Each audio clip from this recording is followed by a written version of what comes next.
Dediğim gibi evimizde hiçbir malzememiz yok ama evimizde suyumuz var. Bunun için gargara için bize sadece ılık bir bardak su gerekiyor. Evet. Yine kendi malzeme, şuradan kaşığımı alayım. Toz kırmızı biber. Hepimizin evinde var. Evet. Şöyle 1/4 çay kaşığı toz kırmızı biberi suyumun içerisine ilave ettim.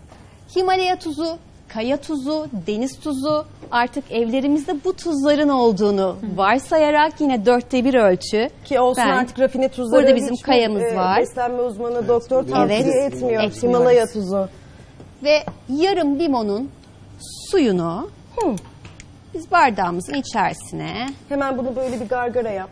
Bak Evet. hazırlamışken boğazına iyi gelsin İlker. hepsi evimizde olan malzemelerle, bu bizim ilk yardımımız. Ama evimizde ada çayımız varsa, Bunu içecek miyiz yoksa? bunu gargara Gargara. yapıyoruz. Hı. Gargara yapıyoruz, çekiyoruz boğazımıza kadar ve çıkıyoruz. Ve bardağın sonuna kadar bunu yapabiliriz. Veya bir kenarda kalır.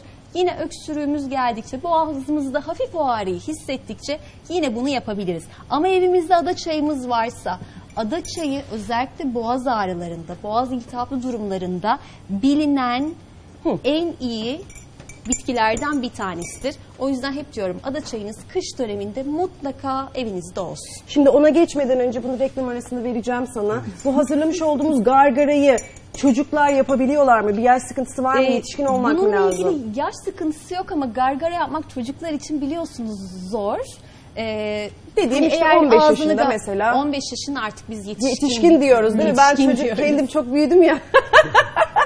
Ama bunda çocukların da çok rahatlıkla kullanabileceği bir şurup yapacağız. Onların nasıl kullanılması gerektiğini anlatacağım Güzel. Neler kullanacağız o şurubumuzda? size. Öncelikle 3 bardak suyumuzu biz ısıttık. Ocağımızın üzerinde. Keçi boynuzu hem iyi bir bağışıklık sistemi kuvvetlendiricidir. Aynı zamanda alerjik astımınız varsa, alerji problemleriniz varsa en değerli besinlerden bir tanesi. Parçalayarak 3 tane keçi boynuzunu ben kaynayan suyumun içerisine atacağım. Ben böyle Geliyor. kemirmeyi de severim bunu.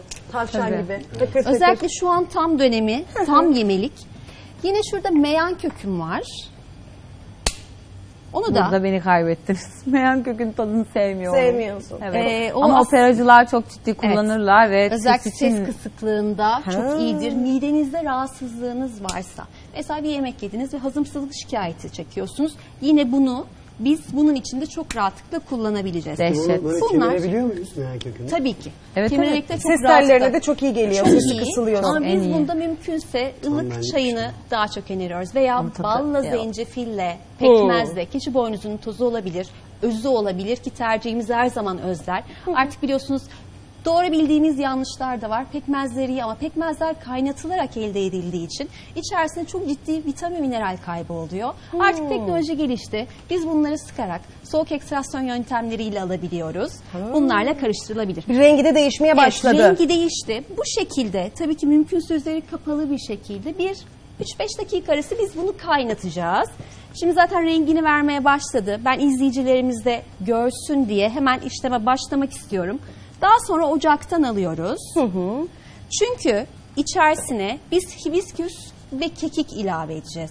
Hep ne diyorduk? Toprağın altında yetişen veya en pratik yöntemle elimize sert gelen, yani kök zencefil, kök zerdeçal, az önce kullandık, meyan kökü. Bunların kaynatılarak kullanılması gerekiyor. Ama hibisküs gibi yapraklı olan, Sıcak suya evet, sadece yeterli. sadece sıcak suya Çok da güzel ilave- renk verecektir bu. tat da, Evet. tadı da Çok güzel oluyor. Bilinen en iyi antiseptiklerden bir tanesi kekik. Şöyle ben yarım kaşıkta kekiğimi ilave ediyorum. Yine üzeri kapalı şekilde ben bunu, çok da güzel bir pembe rengi de olacak. Özellikle çocuklara verirken bal kullanacağım için biz işlenmemiş balları 2 yaş altı çocuklarda kullanamıyoruz.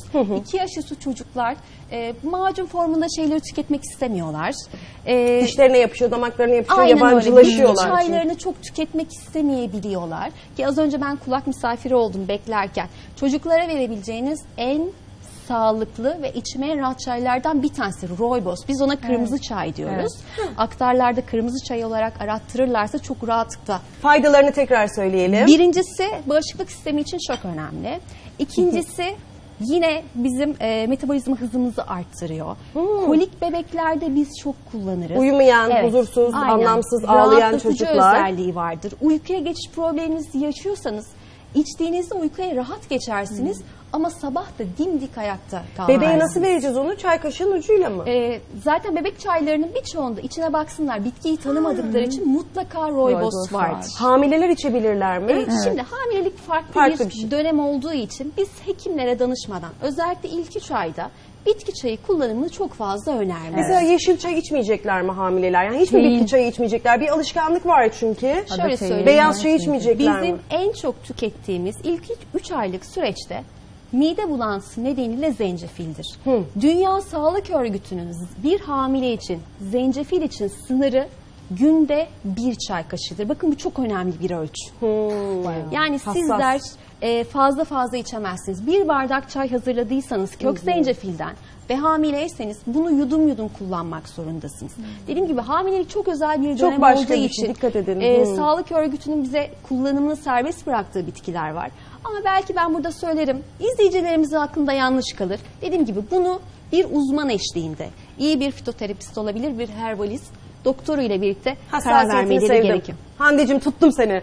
Çok tatlısın. Onu da öneririm. Bunu da yapalım. Böyle hani ahkam kesme durumundan uzaksın. Şimdi burada çok güzel bir öksürük Harika şurubu oldu. hazırlıyoruz. Rengimiz çok güzel. İçerisine neler koymuştuk? Kaynayan suyun içerisine keçi boynuzlarını kırdık. Meyan köklerini kırdık. Bir 3 dakika kadar güzelce kaynatmamız Evet. gerekiyor. Hibiskusları sonra ocağın altını kapattıktan sonra içerisine attık. Hibiskuslarımızı da attıktan Evet. sonra üzerine kekik koyduk. Evet.